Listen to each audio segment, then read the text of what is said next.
संसार विपुदुद्धारिबन्धव नमस्ते ज्ञान विज्ञान रहस्याङ्गप्रदाय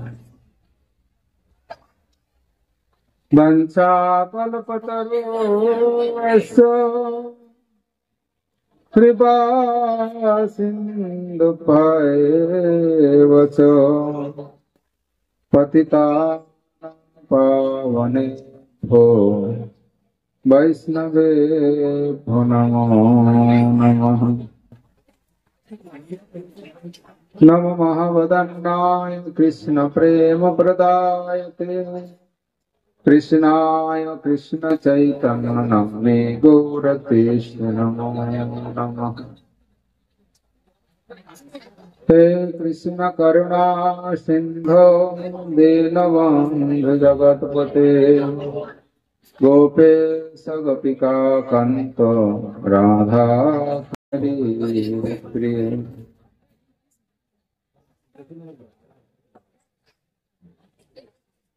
तमादिदेवं करुणानिधानं तमालवर्णं सुहितावतारम् अपार संसार समुद्र सेतु भजामहे भगवतः स्वरूपम् यं प्रभजन्तमनुपेतं कृतं दैपायन विरह कातरया जुहावम् पुत्रेति तन्मया तरो विनेदुं तं सर्वभूतं हृदयं मुनिमानतोऽस्मि।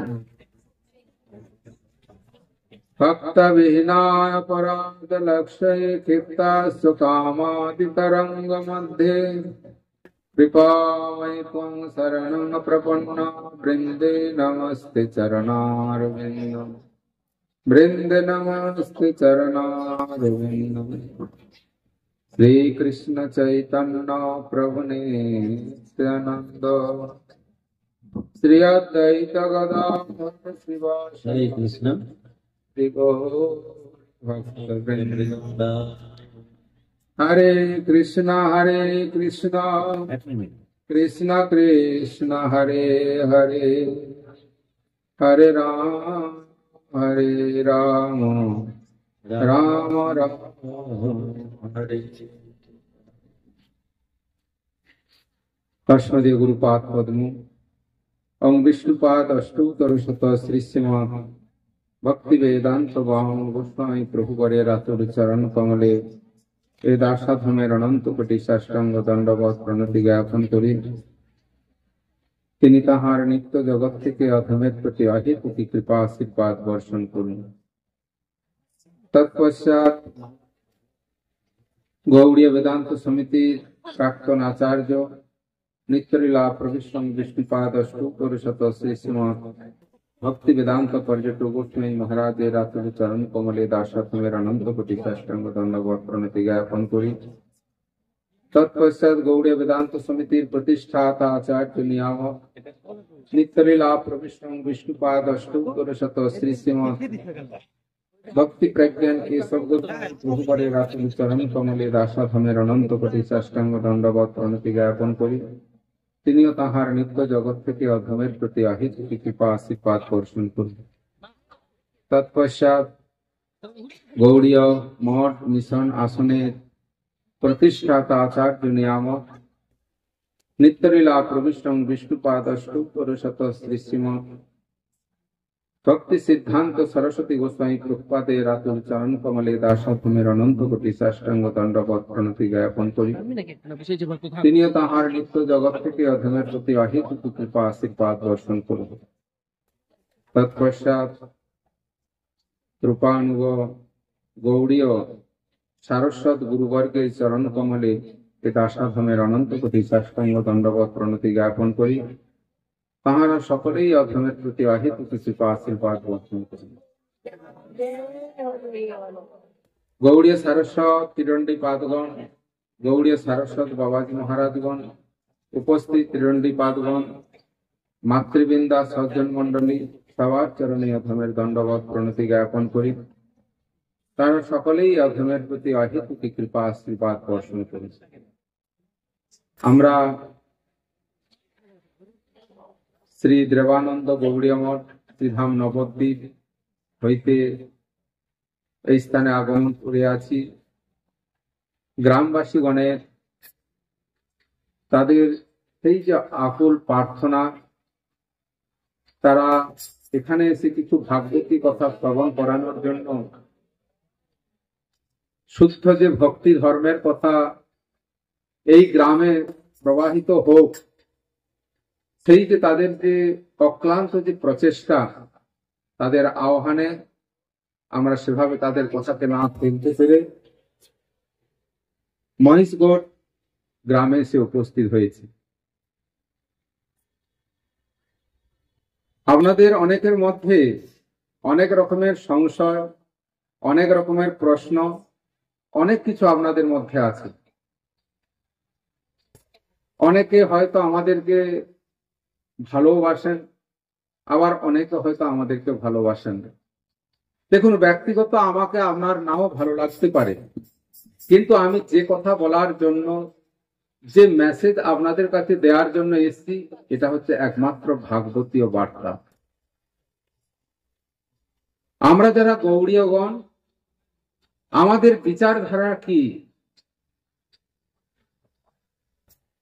ছিল ভক্তি সিদ্ধান্ত সরস্বতী প্রভুপাদ, তিনি তার উপদেশের মধ্যে বলেছেন যে এই সংসারে যদি কোনো একজনকে মায়ার থেকে যদি উদ্ধার করে ভগবত পাদপদ্মে যদি পৌঁছাতে পারো, তাহলে এই হসপিটাল করার থেকে, স্কুল কলেজ করার থেকে সব থেকে বড় শ্রেষ্ঠ উপকার হবে। এই সংসারের যারা উপকারী বলে আপনাদের কাছে, যাদেরকে আপনারা জানেন, তারা আপনাদেরকে কি উপকার করেন?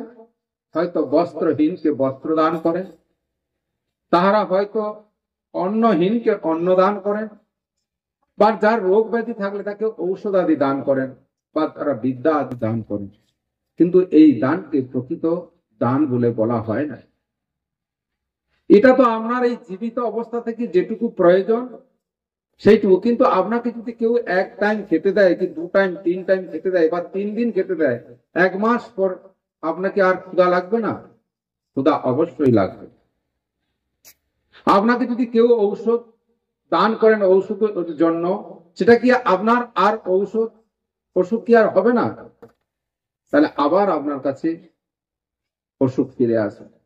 যদি আপনাকে কেউ আপনার আহার যারা দান করেন, যেমন তাদের ওই 1 মাসের মধ্যে আর আপনার 1 মাস পরে খেতে হবে না, এরকম ব্যাপারটা নয়।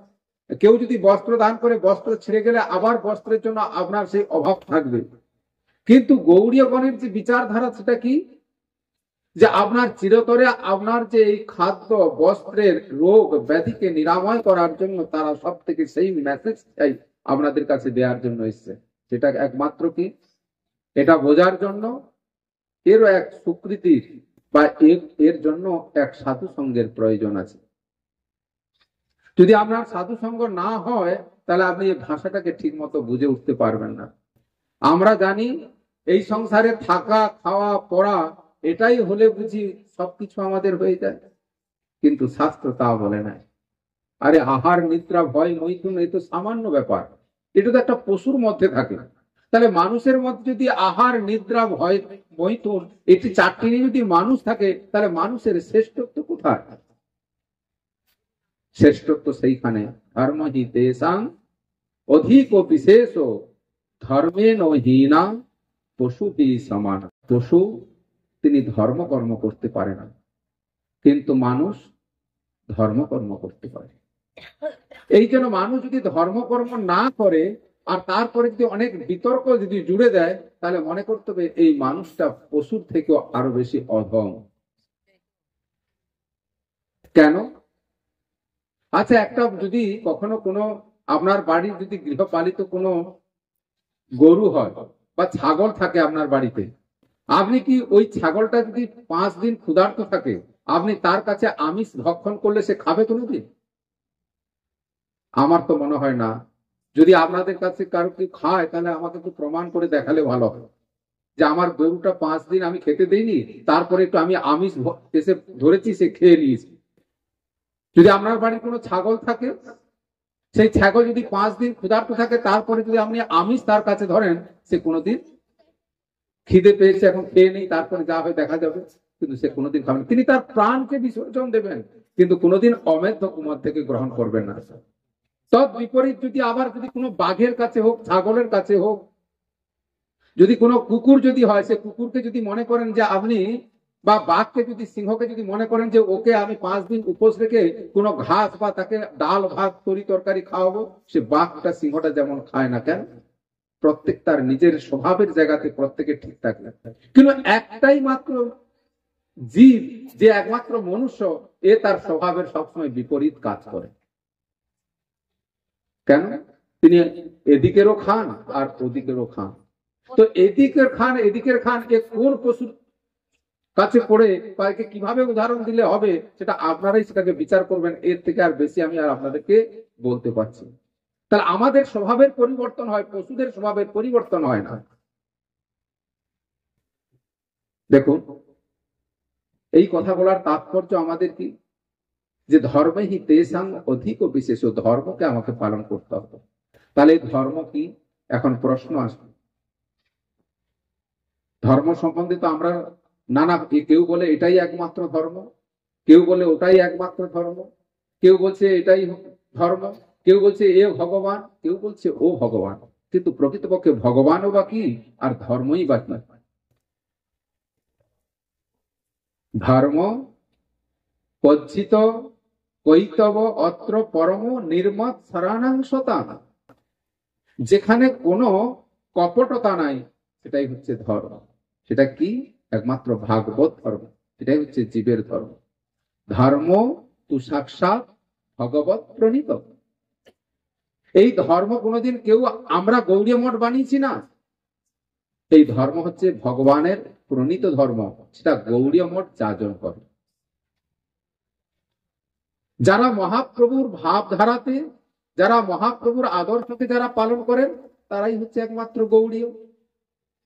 মহাপ্রভুর ভাবধারাকে যারা প্রকৃতপক্ষে পালন করেন না, তারা কখনো গৌড়ীয় নন। এখন কেউ যদি মনে করেন যে আপনারা দেবতাগণের পূজা করা আমাদেরকে নিষিদ্ধ করে দেন, তাহলে দেবতাগণকে আমরা কি করব?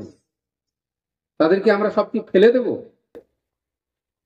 দেবতাগণের, আরে ভাই, আমরা কি বলতে চাচ্ছি সেটা ভালো করে বুঝে নাও। আমার চৈতন্য মহাপ্রভু সেটা আপনাদের কাছে ভালো করে বুঝিয়েছেন, যে আমায় পুজো আমি দিব বর, গঙ্গা দুর্গা দাসী মোর মহেশ কিঙ্কর। আরে যে সমস্ত দেবতাগণকে পূজা করছে, দেবতাগণ তো আমার দাস আর দাসী। যদি আমি আমার প্রভুকে যদি একমাত্র আরাধনা করতে পারি, তাহলে আমার আর দাস দাসীর কাছে বিশেষ প্রয়োজন হয় না। যথা তরুমূলে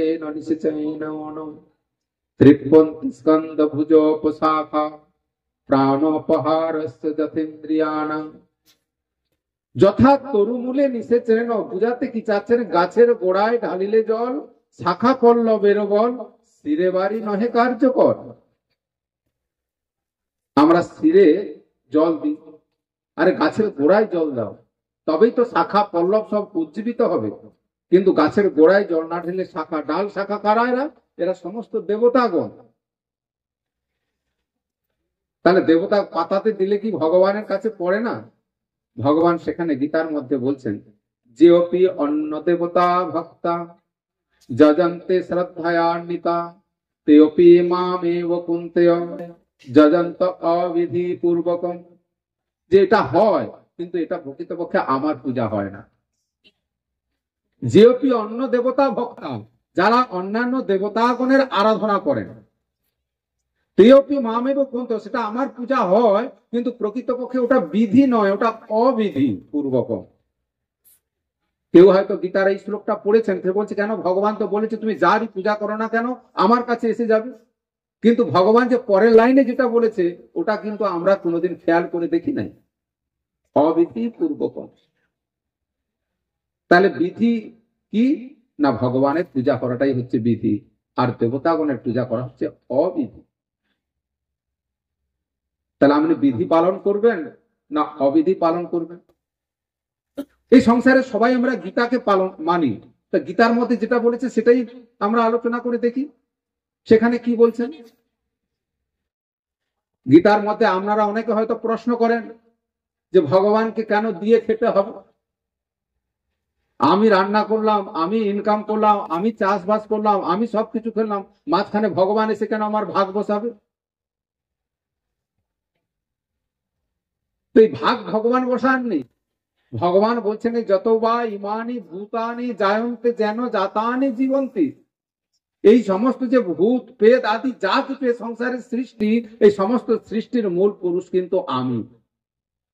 আর যদি আমাকে তোমরা যদি না দিয়ে গ্রহণ করো, তাহলে এটা তোমাদের কাছে পাপে তোমাদেরকে লিপ্ত হতে হবে। কেন? যদি কোনো পিতার সম্পত্তি যদি আমি ভোগ করি আর ওই পিতাকে যদি আমি না যদি দেখি, তাহলে আমার কি হবে?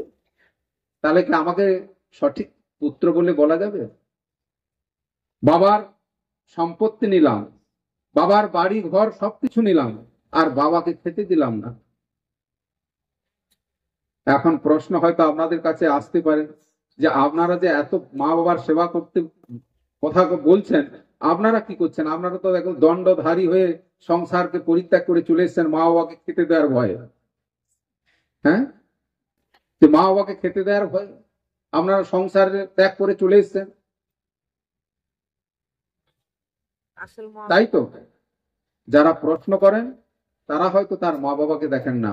প্রকৃতপক্ষে সাধু সন্ন্যাসী হচ্ছে প্রকৃতপক্ষে মা বাবার সেবা করে, এটা কিন্তু কেউ বুঝে উঠতে পারে না।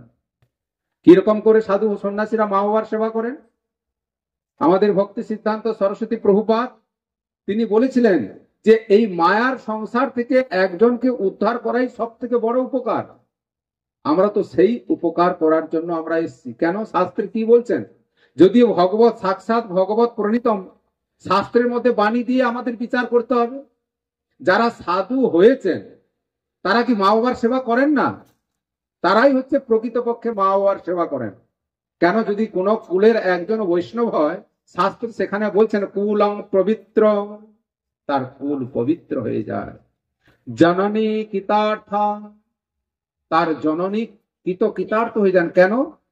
বলছে তিনি অনেক সন্তানের জন্ম দিয়েছেন, কিন্তু একজন বৈষ্ণব সন্তানকে যদি তিনি গর্ভে ধারণ করেন, তাহলে তার গর্ভে ধারণ করাটাই হচ্ছে সার্থক।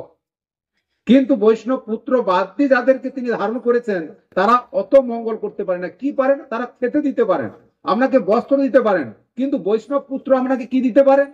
বলে বৈষ্ণব পুত্র আপনাকে পরমার্থ জগৎ অর্থাৎ ভগবানের পাদ পদ্মে পৌঁছাতে পারেন। তাহলে আপনার এখানে একবেলা দুবেলা কি আপনি 50 বছর বাঁচলেন, এই খাওয়া দেওয়া বড়, না আপনাকে যদি চিরতরের জন্য আপনার দুঃখকে মোচন করে দেয় তাহলে সেটা বড়?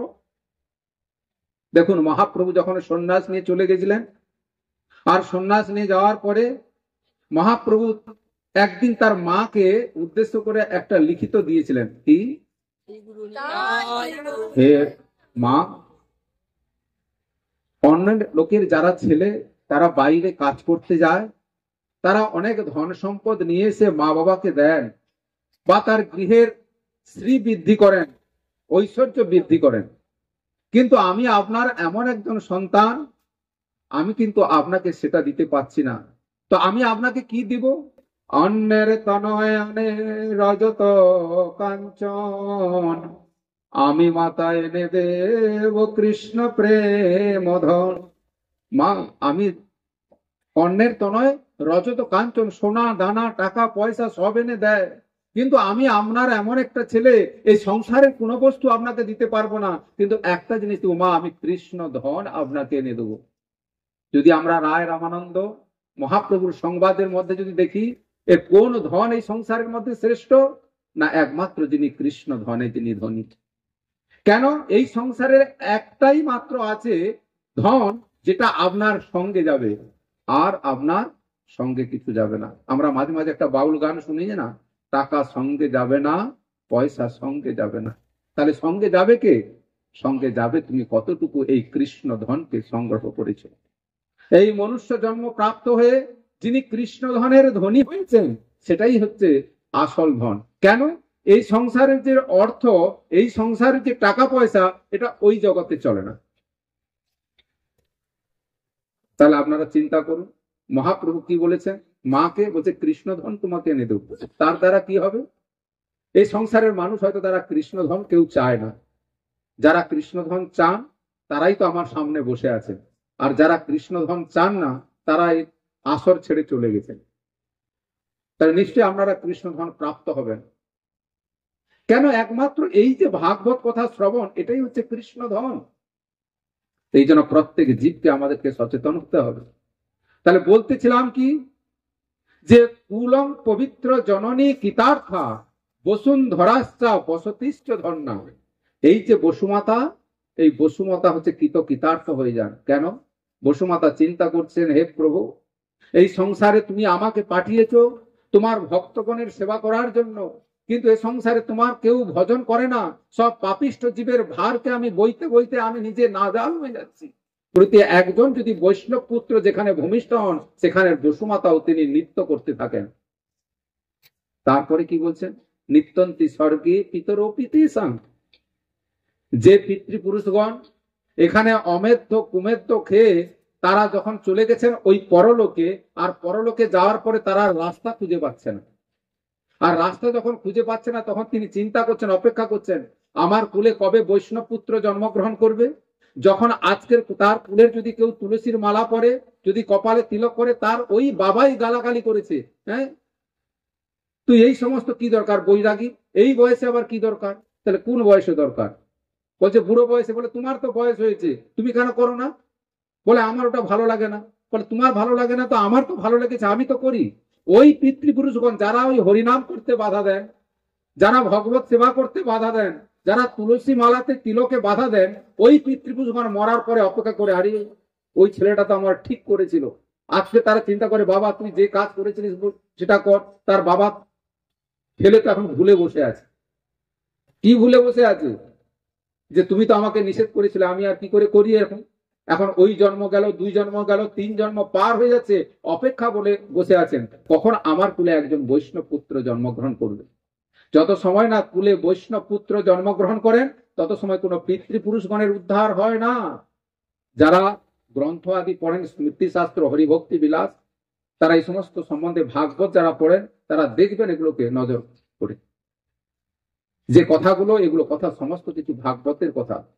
এগুলো মহাপ্রভুর পার্শ্বদগণের যে বিচার, সেই বিচারগুলো আপনাদের কাছে দিচ্ছি। তাহলে দেখুন, একজন বৈষ্ণব পুত্র, তাহলে তিনি কি সেবা করলেন? যে পিতৃপুরুষগণকে উদ্ধার করার জন্য তিনি আজকের এই ত্রিদণ্ড সন্ন্যাস গ্রহণ করেছেন।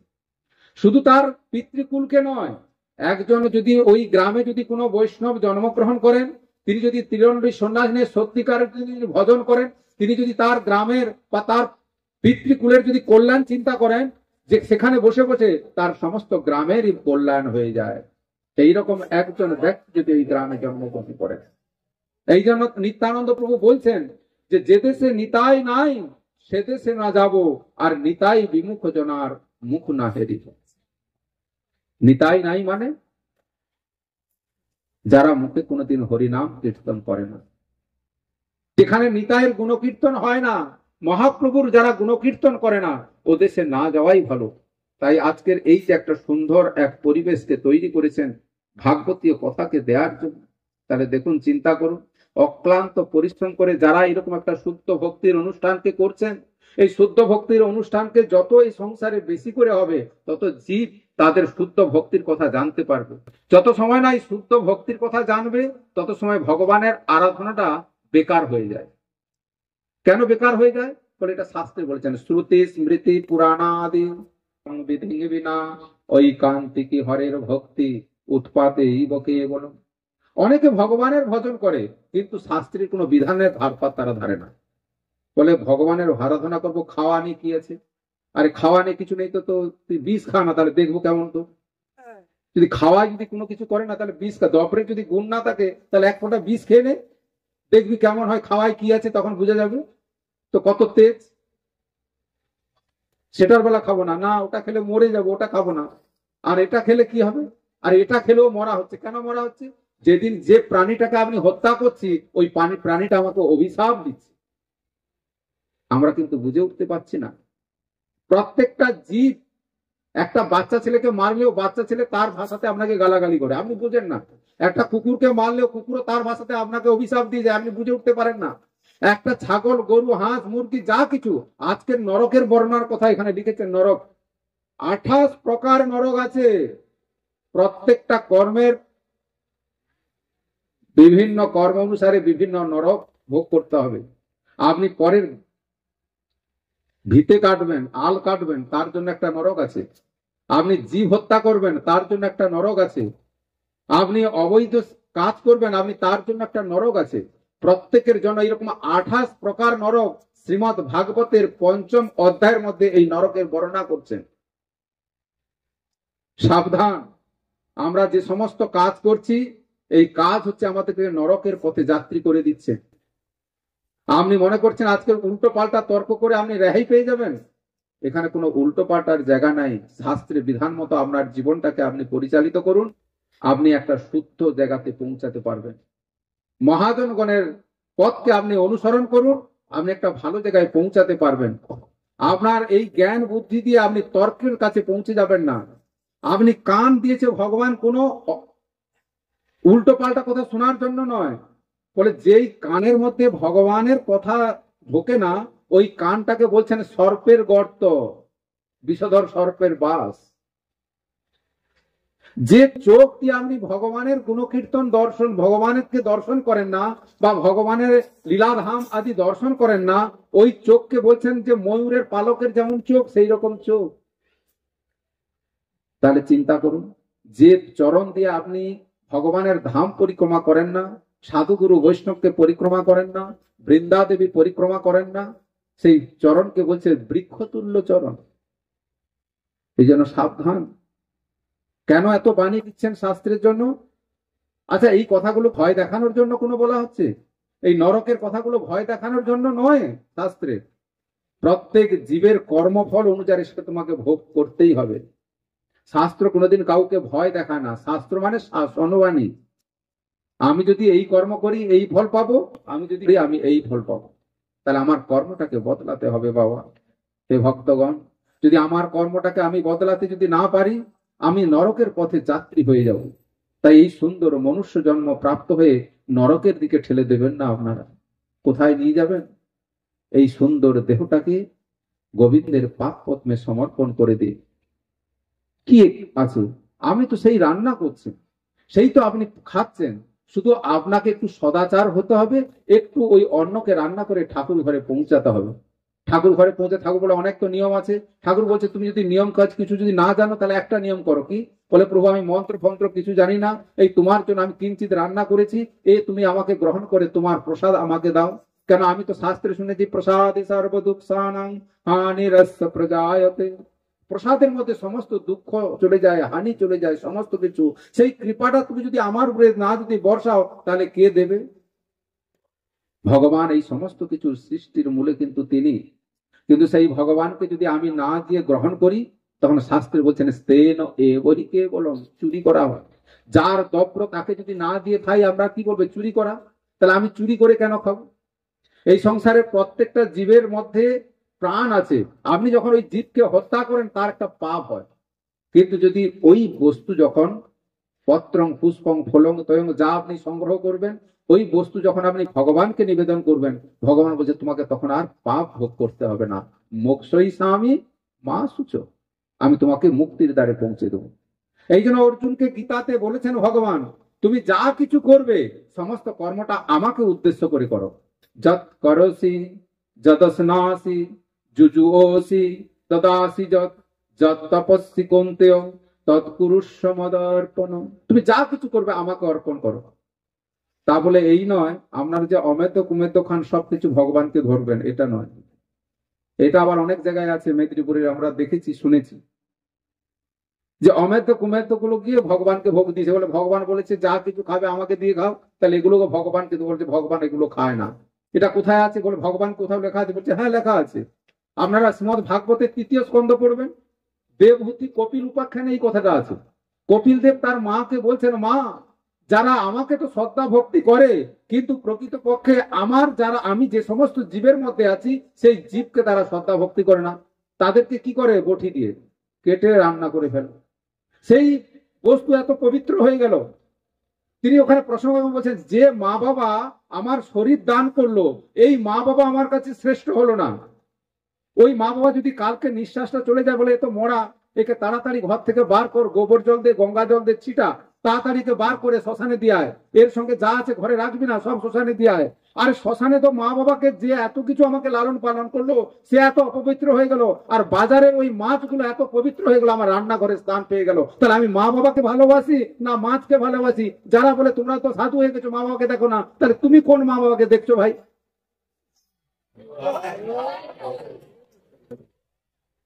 তোমার মা বাবাকে দেখা হলো এটা? তাহলে মা বাবাকে তুমি রেখে দাও না বাড়ির মধ্যে, কেন রাখো না? ওটা অপবিত্র। তাহলে বাজারের মাছগুলো, ওই মাংসগুলো পবিত্র। এখন বলবেন যে তোমাদের কাছে ওই ওই কথা ছাড়া আর কোনো কিছু নাই। কেউ হয়তো প্রশ্ন করবেন, ভাই আপনাদের কাছে অনুরোধ, এই কথা বলার উদ্দেশ্য কি? আপনারা ধীরে ধীরে ধীরে ধীরে এই সমস্ত জীব হত্যা করে পাপের মধ্যে লিপ্ত হয়ে যাচ্ছেন। আমরা এসছি আপনাদের এই কানের মধ্যে, এই মাথার মধ্যে যে একটা জিনিস শুধু ঢুকে আছে, সেগুলো বেরোচ্ছে না। মানে কানটা পরিষ্কার করার জন্য এসছি, যে বারবার যদি আপনাদেরকে ওই একই কথা একটা কাঠি দিয়ে যখন আপনি কানটাকে পরিষ্কার করেন, যেমন 10 বার করলে ময়লাগুলো পরিষ্কার করে বেরিয়ে আসে, যখন এই কথাগুলো বারবার আপনার কানের মধ্যে যখন প্রবেশ করবে, তখন আপনার হৃদয়ের ময়লাগুলো দূরীভূত হয়ে যাবে। বলছে না, আর এই জীবনে এই ঘৃণা জিনিসগুলোকে আর খাবো না, এই অপবিত্র জিনিসগুলোকে আর ঘরে নিয়ে আসবো না। যদি আপনি এই অপবিত্র জিনিসকে যতদিন আপনি ঘরের মধ্যে তুলবেন, ততদিন আপনাকে কিন্তু নরকের যাওয়ার রাস্তাটাকে আপনি পরিষ্কার করে ফেলছেন। এগুলোকে করবেন না।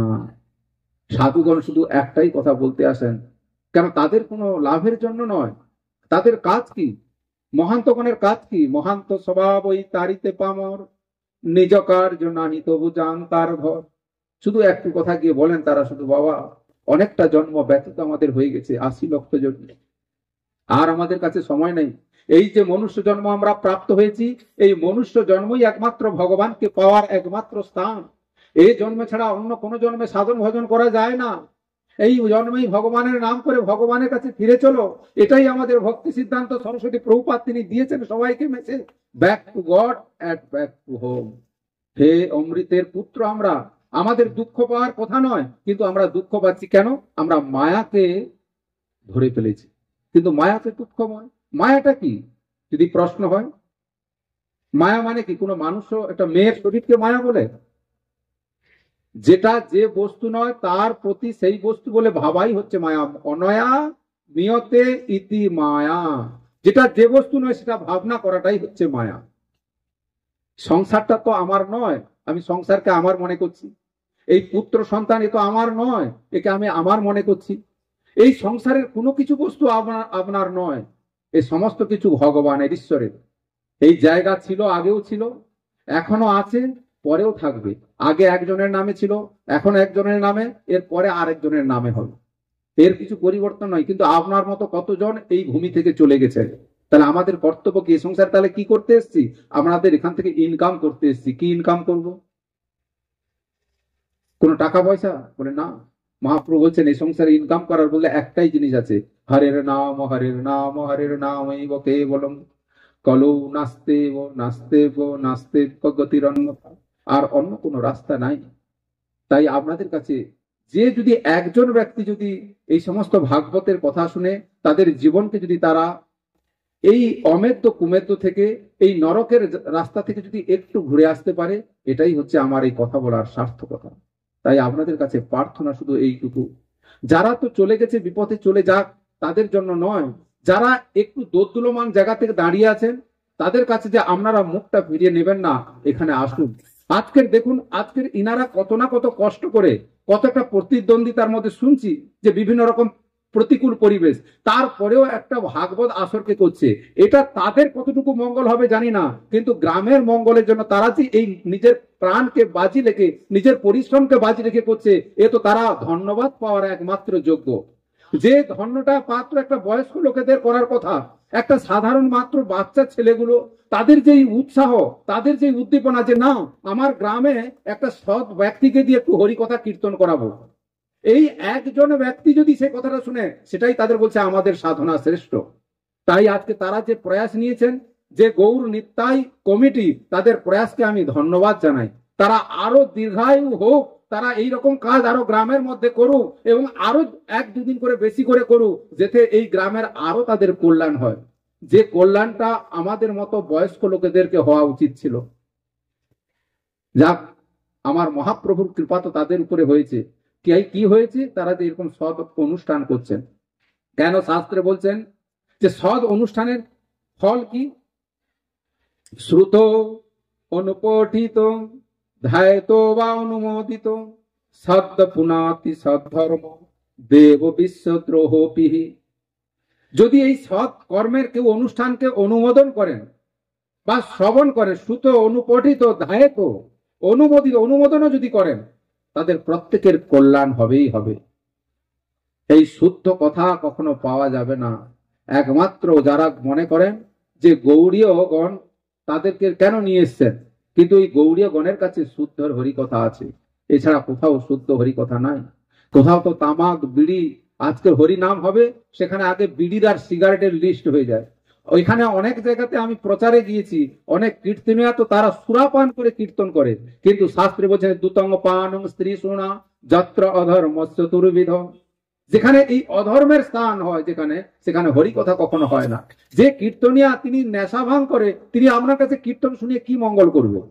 এ তো অধর্মের স্থানের সেবা যত সময় না ছাড়বে সেখানে কীর্তন হবে না।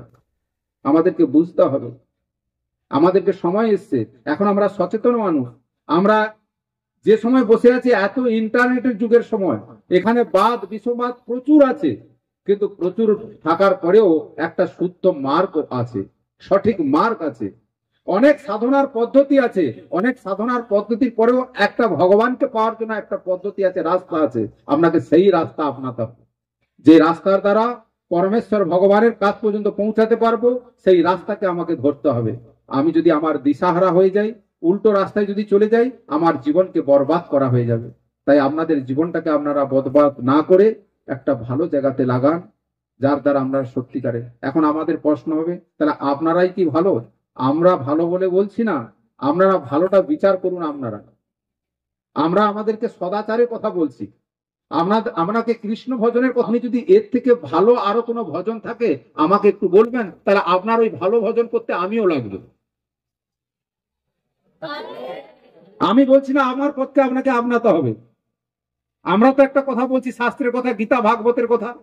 আপনাদের কাছে এর থেকে যদি আরো কোনো বড় কোনো ভগবান থাকে, কৃষ্ণের থেকে আরো কোনো, সে বিষয়ে তাহলে আপনারা আমাদের কাছে এসে বলুন। আমরা সেটা আমাদের সঙ্গে যুক্তি তর্ক দিয়ে আমাদের কাছে বোঝানোর পরে আমরা যদি দেখি যে হ্যাঁ সত্যিকার আপনাদের যে পথ, সে পথ ভালো, তাহলে আপনাদের পথকে আমি অবলম্বন করব। কেন এই সংসারে যেখানে বেশি প্রফিট, মানুষ তো সেখানেই যাবে। তো আমি কেন এখানে সময়টাকে নষ্ট করব? আমার বেশি প্রফিটের জায়গাতে যাব।